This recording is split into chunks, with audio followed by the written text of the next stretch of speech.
Di sini kagak ada angkot, jadinya jalan kaki. Ini kita lagi di perjalanan mau menuntut ilmu, Beb. Padahal perjalanan bolak-balik tuh 1 jam tahu. Tapi bisa cepet ya? Ya diedit. Ini kita udah di lift aja dah. Sebentar, cuman di lantai 2. Ini udah nyampe. Langsung balik lagi. Biarin nenek ditinggal sono sendirian biar mandiri dia. Ini mau lanjut perjalanan lagi, Beb. Masuk lift dulu yuk. Di lift bergaya dulu, Beb. Bentaran, soalnya ini sendirian terus kacanya bening. Senyum-senyum bentaran boleh kan ya?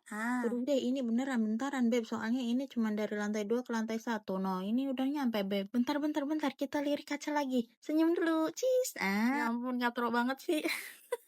Ini lanjut perjalanan, Beb, tapi pengen ke pasar dulu. Tapi kok mendung ya? Lupa lagi tadi kagak bawa payung. Payungnya nempel di kursi roda nenek. Kelupaan banget, beneran lupa.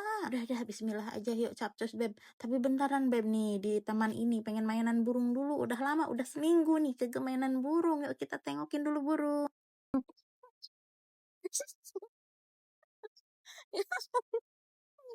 Bagaimana? Lewat mana-mana ya. Bagaimana?